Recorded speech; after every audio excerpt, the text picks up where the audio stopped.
don Julio Scherer García, me refiero al don Julio, no al Julito, el fundador de la revista Proceso, el exdirector de Excelsior, que no hay abrigo para la mentira. Tarde o temprano, manos hábiles la desnudan.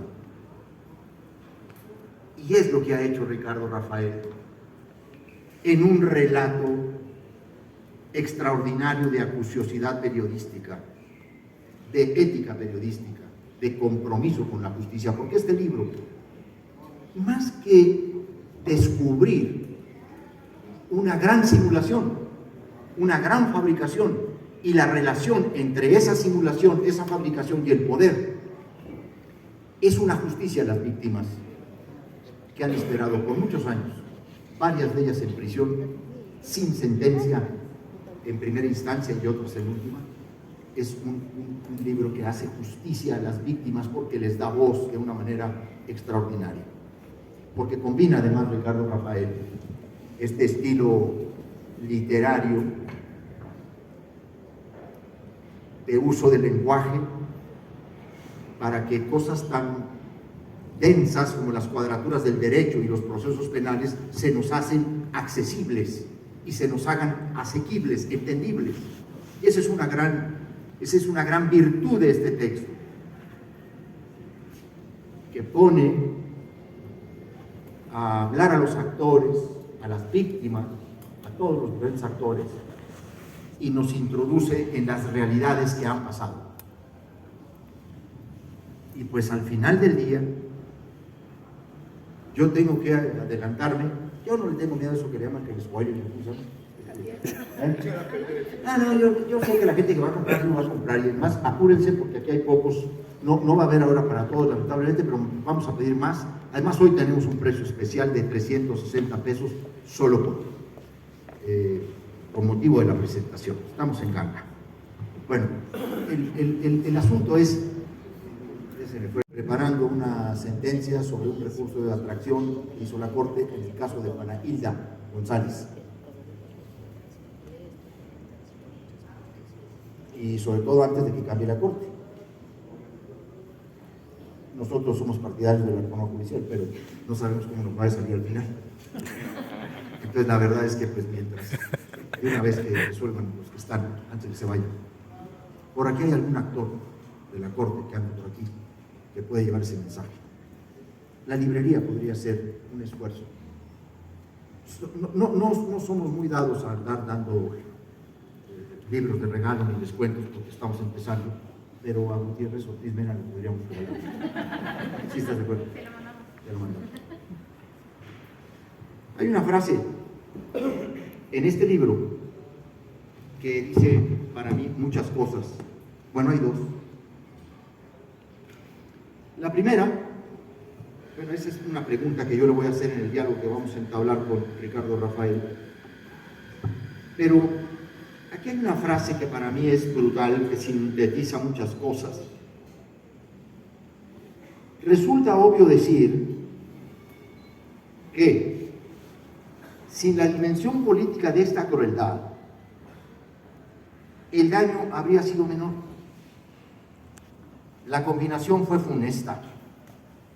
Ella propuso el mal y el poderoso decidió acompañarla. De eso se trata este libro. Y es el relato de un gran periodista que ha tenido manos hábiles para desnudar. Felicidades por tu libro, Ricardo. Es monumental lo que has hecho.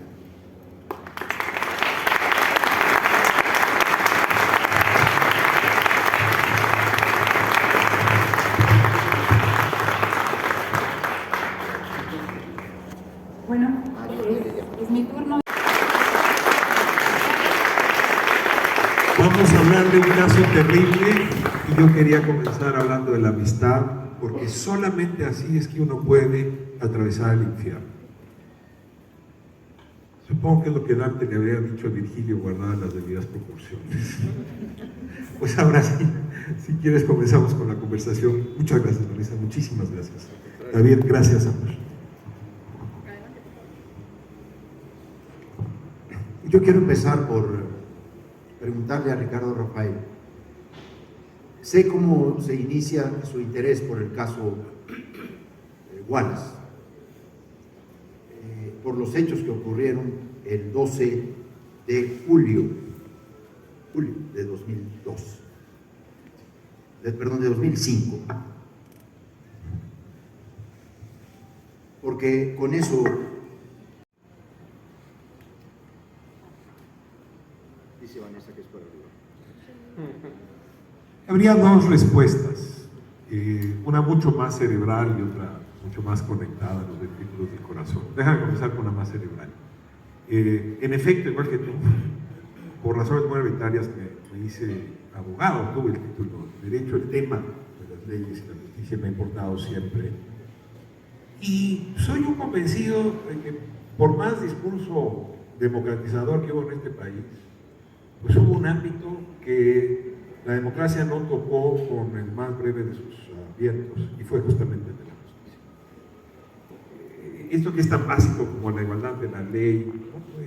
La igualdad entre nosotros, la igualdad del poder, es tan básico como la Grecia antigua, en México no ha tenido lugar. Pero para dejar de utilizar este lenguaje tan abigarrado, los casos se me han vuelto una manera de penetrar ese mundo. Y en efecto, tiene ya varios años, ya más de 15, donde mi interpretación de la justicia no se ha dado a partir de la gran teoría del derecho, sino los casos, asumiendo que es más lo que hacen los médicos. Sí hay muchas teorías científicas alrededor de las enfermedades, pero son los casos concretos los que desnudan cuál es la circunstancia de un ámbito tan disfuncional como es la justicia. El caso Ayotzinapa me llamó enormemente la atención, el caso Acteal me consumió muchas horas, muchos años, Tlatlaya, el caso Cassés, y hay que decir que este caso, de todos los que he estudiado, quizá porque tiene mayor profundidad, es el que mejor me permitió entender las fallas de este sistema de justicia. Déjame compararlo para responderte con la metáfora, con un mural, un poco como el de Diego Rivera, ¿no? El paseo por la Alameda, o para ponernos más a tono, los que hicieron Carbonell o Picaduro en la Suprema Corte, donde de pronto están ahí todos los personajes y todas las fallas. Creo que este es un caso que permite colocar rayos X sobre las fallas de la justicia y, por cierto, no cometer hierros a la hora de quererla resolver. O sea, si uno lee este caso, y perdón, es la única diferencia seria que tenemos, y uno ve la reforma judicial que se hizo, estalla todo. No hay manera que esta reforma judicial vaya a mejorar lo que este libro denuncia. Es decir, coincide en el diagnóstico, no coincide en el... Entonces, este es el argumento más racional. Ahora, en esas estaba yo, cuando de pronto se vuelve la empatía con la vida de las víctimas, yo no diría el motor, sino el horizonte a donde quiero llegar. Porque me empieza a parecer, digamos, me destruye el alma y me destruye la confianza en mi sociedad, darme cuenta que el aparato represivo que sigue montado en nuestro país sobre tantas y tantas víctimas. ¿Y qué quiere decir con aparato represivo? La mentira principal que nos han contado es que un funcionario tras otro ha venido persiguiendo a la delincuencia. Es falso. Lo que hemos hecho es pagar impuestos para que fabriquen hipótesis criminales que les permitan lucirse de cara a la galería, ganar elecciones, ganar notoriedad, ganar premios, hasta visados en Estados Unidos, no los meten a la cárcel. Y una vez que uno construye esa fabricación, ¿no? Hablemos del basurero de Copula, o de las mentiras de Tlatlaya, o del caso Wallace, o del caso Cassés, mientras con una mano los estoy distrayendo, del otro lado estoy protegiendo a los verdaderos criminales. Esa es la mecánica que tiene este país hecho pedazos. No es una mentira aislada y casual el caso Wallace. Es la mentira sistemática que destruye vidas, como la de las personas que se han citado, que en efecto están todavía privadas de la libertad, pero según mi cálculo son 60 víctimas cuya vida estalló en pedazos justamente por esta manera de construir, fabricar versiones criminales inexistentes para poder proteger a los verdaderos criminales y cómplices del poder.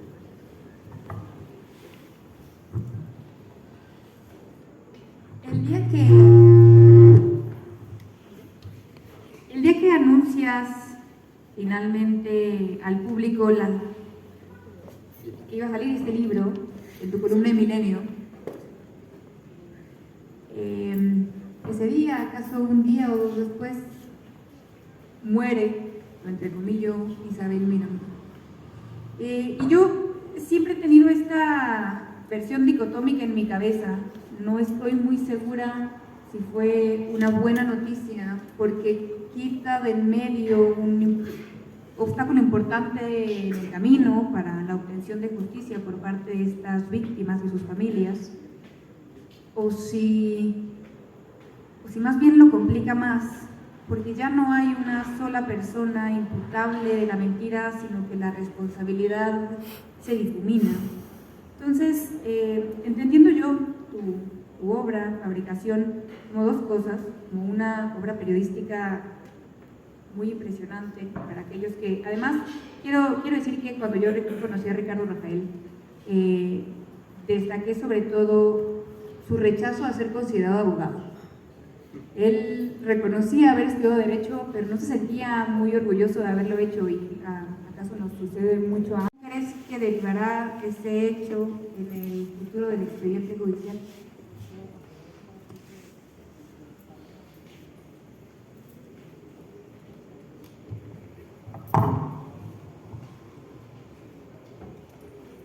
Voy a responderte hablando a través de la reforma judicial. El argumento que yo he escuchado, sobre todo de quienes hoy están siendo candidatas y candidatos, es que someterse al voto popular va a acercar a las ministras y el pueblo. Hay incluso una que se llama la ministra del pueblo.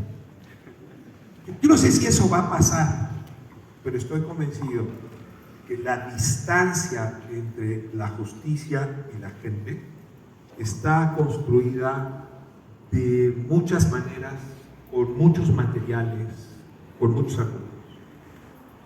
Uno de los principales es el lenguaje. No hay nada más devastador para la inteligencia humana que someterse a la lectura de un expediente mexicano. Este expediente tiene 130,000 páginas. Y hay un segundo caso que tiene otras 120,000. En realidad, más o menos, para entenderlo habría que recorrer 150,000 páginas. Nunca pensé decir esto, gracias a la pandemia pude penetrar ese horizonte. Regreso a tu pregunta.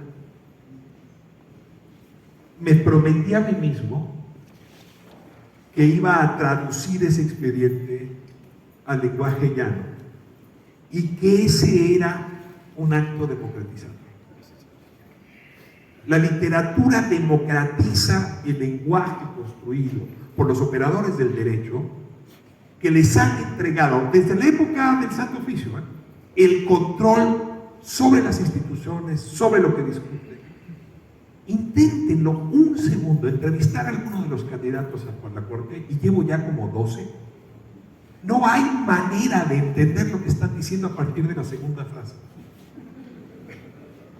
No es un tema solo de votación, es de cambiar la cultura, y no es una tarea sencilla. Convenzan a un médico de que deje de hacer recetas con esa letra ilegible que los médicos también utilizan por la misma razón, porque les permite tener poder y control sobre el paciente. Más o menos esa es la misma actitud que toman los operadores del derecho en cualquiera de sus expresiones. Llámese el abogado defensor, el ministerio público, el perito. Si hay aquí un llamado a la literatura, creo que Jorge Volpi lo hace magníficamente, novela criminal. Aquí he de confesar que Jorge y yo somos compañeros desde primero de primaria, probablemente ahí nos contagiamos el interés, hicimos la carrera de Derecho juntos. Ahora, referente a la otra pregunta que es muy abierta, y es ¿qué habrá pasado con ella? Hay una parte en el libro donde digo que Conan Doyle, probablemente Agatha Christie y algún otro escritor de novelas policíacas nos vino a contar una gran mentira. Y es que hay un momento en un caso donde alguien dice, fue en el comedor con el cuchillo, ¿no? Y con tal cómplice. No hay caso en la vida real donde se pueda resolver en el último capítulo. Tan es así que una vez que terminé el libro, se publica, ¿tienes ahí tu copia? Sí. Y mandamos 50 copias de la editorial, mandó algunos amigos. Esto llegó el viernes previo a la muerte, desaparición, transferencia a otro plano de conciencia. Al día siguiente de que Vanessa recibió este libro, la señora, tuvimos noticias de que había muerto. Y condiciones muy extrañas, si quieren luego, en plan más chismoso, las contamos. Sí. Ahorita. Pero tengo la impresión de que apenas con la publicación de la muerte, yo me estoy enterando de cosas que no sabía. Y sé que ese chisme es sabroso, pero tengo uno más reciente, si me permites, Carlos, lo cuento. El libro, en el primer capítulo, narra sobre la relación que Isabel Miranda hace con el negociador del secuestro, que es un señor de nombre Pablo Cársteres, que fue en México la empresa que más dinero hizo negociando secuestros, y él presume que recuperó a todas sus víctimas menos a esta, porque realmente esta no fue su cliente. Muy amigo de Isabel. Yo sospecho que porque se llama Pablo se cayó del caballo, leyó el libro y me escribió un mensaje diciendo, me siento saliendo del cine de ver la película El Sexto Sentido, donde había cosas que no me cuadraban, y al final me doy cuenta que me engañaron. Y el martes nos fuimos a una conversación larga. Y comienza diciéndome, ustedes oyeron la fecha que dio Javier Corral, 11 de julio de 2005. Es cuando el marido de Isabel Miranda va y denuncia el secuestro de Huelva. 12 de julio de 2005. Me dice Cársteres, me fui a mi computadora y descubrí que Isabel Miranda me habló 15 días antes para decirme que el hijo de una amiga suya estaba desaparecido y que necesitaba consejo para encontrarlo. Y me dice Cársteres, yo le di varios consejos, recurrí a Capea, a Locatel. El día que denunció el secuestro, citó a Cárceles en la mañana para decirle, oye, con la pena, pero no es una amiga, soy yo y es mi hijo el que está desaparecido. Ayúdame a encontrarlo.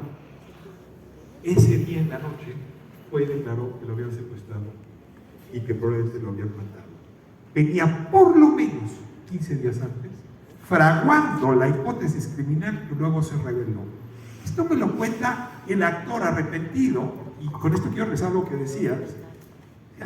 Me he dedicado a esto, leo a la gente, sé leer mentiras, no puedo creer que me haya engañado. Yo me respondía, pero ya me largué, pero ¿alguna vez han pasado por las calles del centro de la ciudad donde están jugando con la bolita? ¿Saben cuál es el truco de la bolita? Que hay normalmente 2 o 3 personas acompañando al bolero, ¿no? Y entonces los compañeros siempre dicen, adelante, adelante, y entonces se hace la manada, y es la manada la que ayuda a que ocurra el truco. No hay por qué sentirse culpable. Yo lo entrevisté en 2007, a mí también me convenció, a ti te convenció, escribí yo algún par de artículos sobre ella. Era la manada la que estaba con ánimo de construir la mentira. Y en ese sentido te diría, este no es un libro sobre Isabel Miranda, no es solo un libro sobre el caso, es un libro sobre nosotras y nosotros, sobre nuestra época, sobre cómo funcionamos en relación a la ley y a la justicia. A mí me causó. Entonces yo quiero irme un poquito para atrás y que nos cuentes de tus inicios del caso. Ya nos platicaba Javier de ese famoso programa en Espiral, en donde si no lo han visto, les recomiendo que llegando a su casa lo busquen en YouTube, porque somos tan afortunados que está disponible. Y básicamente ahí la confrontas con la primera información que tú tienes del caso, que no te empieza a hacer sentido, y ahora cuando uno ve ese... Ni en tus convicciones, ni en que eres más listo, ni en que le vas a ganar, porque esta mujer está llena de recursos para acabar triunfando al final. La enfrentó audiencia tras audiencia, algunas están narradas, otras son ya ella tiene que contar. ¿Sí? Nunca subestimen a Isabel. Cuando aparece el anuncio de Antonio Nieto, que es el reportero que dijo que había muerto, yo hice una cita, que en realidad era una broma con ella. Y es que cuando recibió ella las notas de rescate, pues había una duda, lo confirmó ahora Carstens, sobre si las fotos que acompañaban a las notas de rescate era una prueba de vida o una prueba de muerte. La verdad es que más bien parecía que a un vivo lo habían disfrazado de muerto, más que a un muerto lo habían disfrazado de vivo.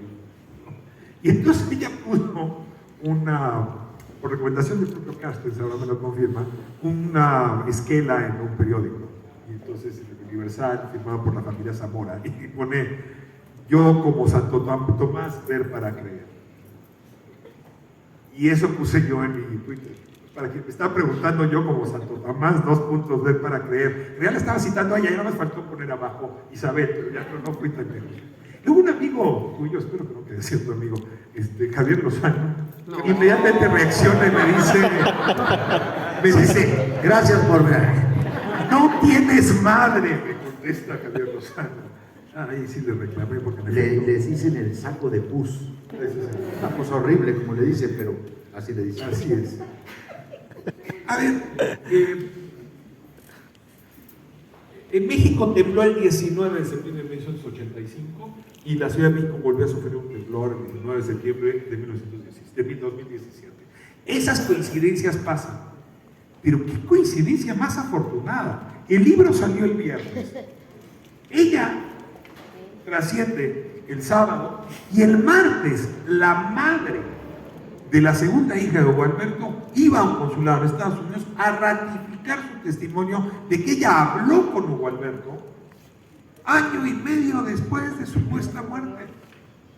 Es decir, imagínense hoy qué estaría diciendo si estuviera aquí invitada por Vanessa, por Carlos y por Javier a esta presentación. ¿Cómo se podría defender? Le vino perfecto.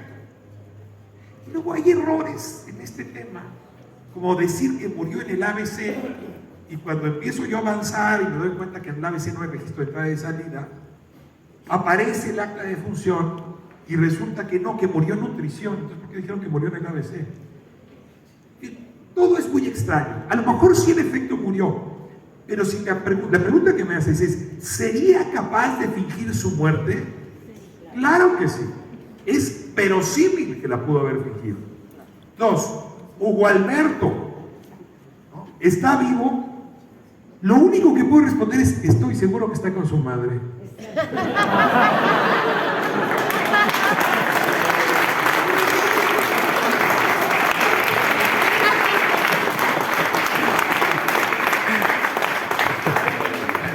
Esa es prueba científica.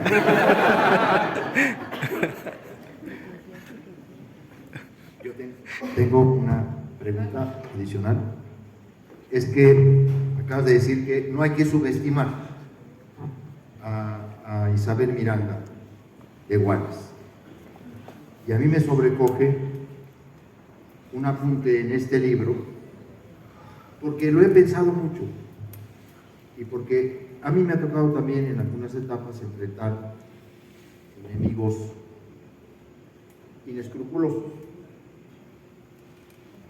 El historial de violencia que alimenta el mito de la señora Wallace es suficiente para andarse con cuidado.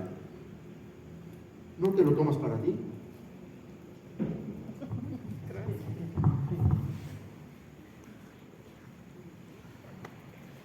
A ver, Javier, ¿tú te acuerdas? Porque ahí fue cuando nos conocimos.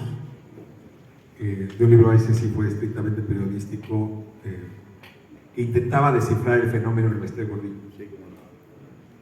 Y esta pregunta me la decían mucho en aquel entonces, estoy hablando de 2007. Iba yo a reuniones del sindicato, me hablaban, me invitaban para... O sea, la disidencia, pero me invitaban, me decían, no le da miedo, no le da miedo. Y a la cuarta o quinta vez que escuché, entendí de qué estaba hecho el poder de Mestre Gordillo. Es decir, que la única manera de desafiar ese poder era perderle el miedo al desafío. Ha pasado años y yo diría, el de Isabel Miranda estaba hecho de muchísimo miedo, porque convenció a su alrededor de que podía hacer casi cualquier cosa que su deseo le dictara. Entrar a las prisiones, liberar personas, destruir carreras, falsificar los indicadores de secuestro del país. Tenía trabajando a su familia en este tema. Mover a la corte, en fin. A ver, ha logrado que a estas alturas no se resuelva el caso, ¿no? Incluso desde el plano de la cuenta. ¿Cómo se desafía ese poder? Tengo que decir que para mi beneficio, a mí ya me tocó abordar su caso en un momento en que su poder iba en declive. Y sí abusé de ese declive para agitar lo más que pude las aguas. Sí me sembró miedo, sí logró que el ejército le entregara al Estado Mayor de la Defensa, a partir del programa Pegasus, obtuvo información personal de la vida de mi hijo, en fin, que luego se volvió un problema muy serio. Y lo importante era ir acompañado por la familia para decir, tenemos que plantarnos frente a estas circunstancias, porque si yo ahorita resisto al miedo que me está provocando, esto no va a encontrar solución.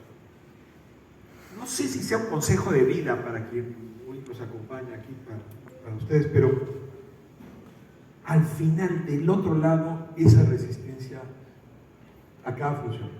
Y voy a regresar a lo que me decía Carsten Cervantes, que sigo pensando. Me dice que se reunió con ella hace 2 años, y yo tenía miedo de ella, pero no imaginé, Javier, que ella le dijo a Carsten que tenía miedo de mí. Frente a estos enemigos, estos adversarios que citas, hay que calcular que el miedo es algo que es de ida y vuelta, y que hay que saber jugar en la sombra del miedo para poder ganar estas batallas. Y volver a recordar. Aplausos. Y volver a recordar. Aplausos, aplausos.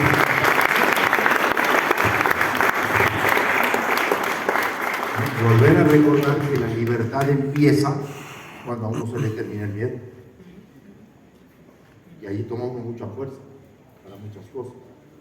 Vanessa. Les recuerdo que hacia el final de la presentación vamos a tener un vino de honor para que no se me desesperen. Y también quisiéramos, ya que no tuvimos video, privilegiar algunas preguntas y comentarios de la audiencia. Entonces voy a ir con lo que creo será la última pregunta y les doy la palabra. Ahora que hablas, Ricardo, de tu valentía para enfrentar no solo a Isabel, sino a los actores que la circundan, también debemos reconocer que enfrentaste y enfrentas el presente enojo de un montón de actores que siguen siendo relevantes y que por una u otra razón siguen protegiendo a Isabel, actores no marginales. Entonces yo en algunas ocasiones me explico ese enojo porque no a todos nosotros nos gusta que nos digan en la cara que nos mintieron durante tantos años, y en otras razones pues por vil, esa es la palabra, vil encubrimiento. Pero quiero que dedicamos la última intervención a las víctimas. La presentación, la segunda presentación del libro de Ricardo, te agradecemos ese honor. La primera fue una presentación preciosa que también pueden encontrar en línea en el Museo de Antropología, en donde muestran el video que íbamos a presentar.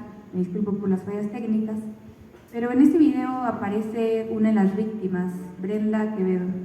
Brenda Quevedo, una chica que yo tuve la fortuna, gracias a ti, de hablar con su madre, que yo le digo que no parió una hija, parió una gigante, porque ella, después de una tortura feroz, una violación tumultuaria que está narrada con muchísima sensibilidad en el libro, en las Islas Marías, una detención ilegal allí, Ella aparece en el video, ya fuera de prisión, en arresto domiciliario, tomando la mano de su madre con una fuerza que yo nunca le he visto a un ser humano.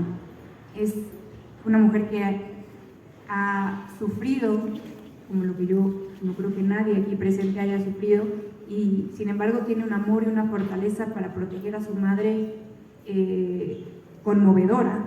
Es más, ella cuenta cómo ella no logra ser doblada en las Islas Marías, ella no logran sacarle una confesión a modo porque le había prometido a su madre que no iba a declarar en falso. Una historia de amor poderosa y una historia de dolor que conmueve muchísimo. Entonces, quiero que nos cuentes cómo ha sido tu relación con ella y con el resto de las víctimas, porque lo que yo vi esa noche en el Museo de Antropología fue un profundo agradecimiento contigo como periodista, contigo como humano que las escuchó, y un primer momento relevantísimo para ellas, las víctimas y sus familias, porque por primera vez la gente estaba escuchando su historia creyendo. Y si tengo que decir que César Freire, Anaína González Lomelí, Brenda Quevedo, Jacobo, Albert Castillo, Tony Castillo, su familia, ambas me cambiaron la vida. Es muy difícil volver a quejarse después de estar cerca de ellas. Es muy difícil hablar solo del ocaso y no del amanecer después de estar con ellas. Es muy difícil seguirse regodeando en la derrota, en la oscuridad, en los fracasos, cuando ellas han aprendido a cultivar la esperanza a pesar de todo. Este video, en efecto, vale la pena que lo vean, porque la intención de colocarlo en la antropología y hoy también es esto de poner a las víctimas en el centro. No solo porque estoy utilizando una frase manida de los defensores de derechos humanos, porque si no estuviesen ellas y ellos en el centro, esto no tendría ningún sentido.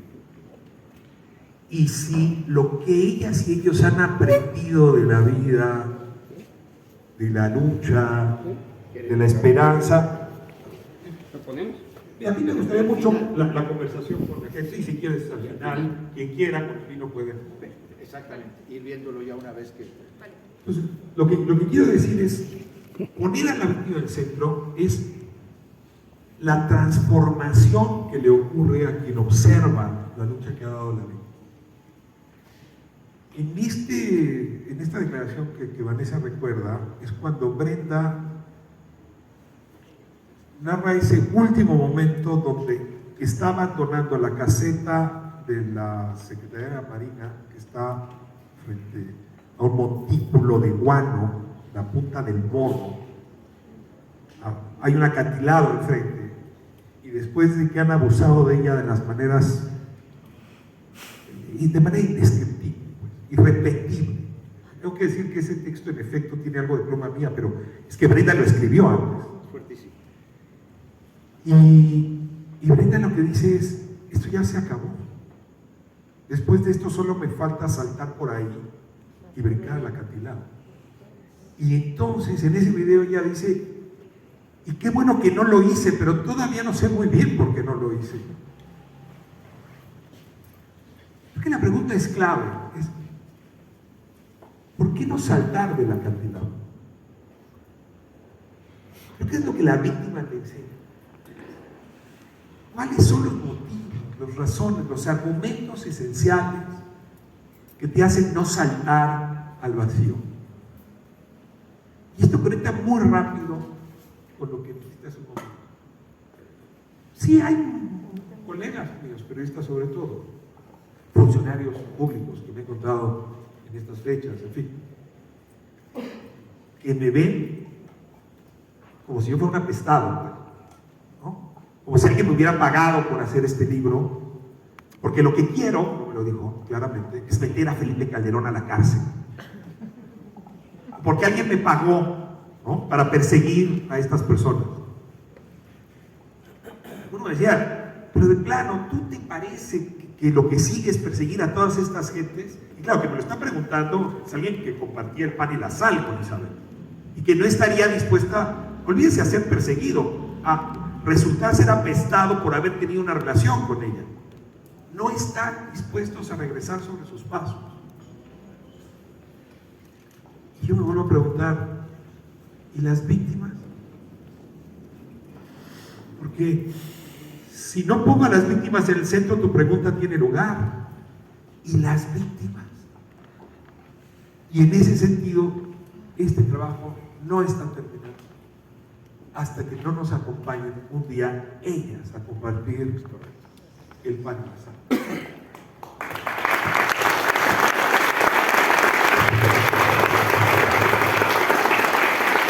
Vamos a dar la palabra. Aborde el amparo de Juanahita, lo declare, liso y llano, y la libere. Es un amparo que tiene que ver con una confesión que se obtuvo mediante coacción psicológica y física. Hay toda la evidencia. Ahí lo han guardado 2 años. Yo sí ruego porque se resuelva antes de que esta corte desaparezca, porque si no, imagínense, en la siguiente ronda, de aquí a que toman posesión, se nombra ministro ponente y se resuelve, puede quedarse otros 2 o 3 años. Entonces, creo que falta presión política. Si alguien aquí trae ganas de marchar, hacer pancartas, hacer cadenas de oración, en fin, cualquier cosa en la que crean, eso va a ser indispensable, y concretamente se está haciendo un amicus para la Corte, donde la idea es que mucha gente forcemos, pasando la elección de junio, para que en las siguientes semanas pueda enlistarse, solo enlistarse. Segundo, el móvil. A ver, el móvil era, al principio, esconder al hijo, porque lo estaba persiguiendo, pues uno de los peores mafiosos de la época, que no nada más mataba a sus víctimas, sino a la mamá de su víctima, a la hermana de su víctima, en fin, estaba cubriendo a su familia. El resto de móviles se fue sumando, luego volvió célebre y poderosa y no podía reconocer que había fabricado el asunto. Y si ustedes se dan cuenta, las torturas ocurren poquito antes de que le den el Premio Nacional de Derechos Humanos, porque ella quería llegar a la recepción del premio ya con el caso resuelto. Entonces no los torturó en el año 2006 o 2007, hubo algunas, pero las bestiales ocurren 2, 3, 4 semanas antes de que le den el premio. Entonces el móvil en ese momento es sacarse el premio, tener el asunto resuelto y empoderarse. Y luego, pues lo último que me pregunta, déjenme respondérselo con información al día de hoy. Yo tengo hecho el mapeo de quienes me han entrevistado y quienes no. Me han entrevistado sobre todo medios alternativos. Julio Astillero, mis amigos de Sin Embargo, Carmen Aristegui, que hay que decir sigue siendo alternativa, es decir, pero estamos hablando en efecto no de lo que en inglés llaman el mainstream. Ni una entrevista en Reforma, me hicieron en el Universal que no se ha publicado, nada en Televisa, ni en mi casa azteca, Milenio sí, pero ciertamente los medios tradicionales que crecieron a la señora Wallace no han abordado el libro. ¿Qué me quiere decir esto? Que no es que hayan cambiado tanto las cosas, no solamente no querrían reconocer que se equivocaron, sino que el tema de las víctimas les tiene sin cuidado y que creen que esto es un asunto meramente político de la 4T contra no sé quién. Y en ese sentido diría, pues estamos en 2025, esto no es tan distinto a 2005. Un juego de espejos entre los medios que francamente siguen sin hacer trabajo periodístico. Y sí me siento muy incómodo porque es mi gremio.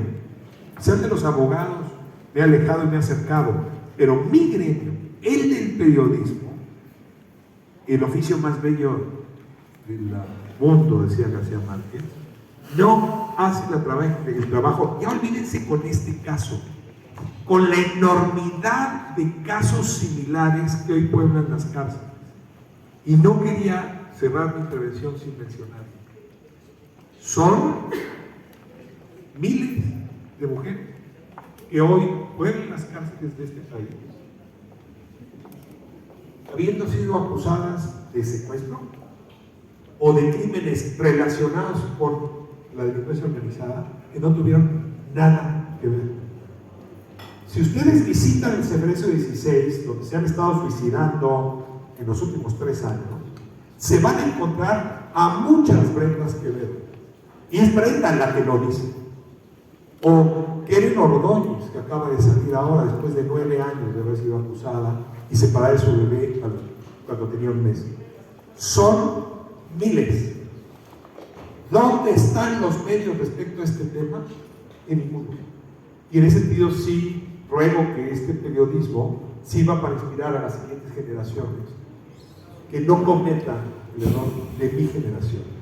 Es decir, Vanessa, que cuando seas grande no cometas los errores que yo cometí con mi generación.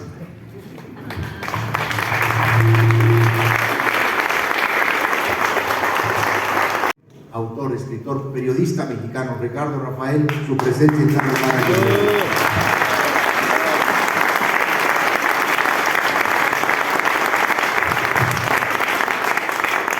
Ricardo, para aquellos que nos sentimos un poco perdidos, sí ha sido paro.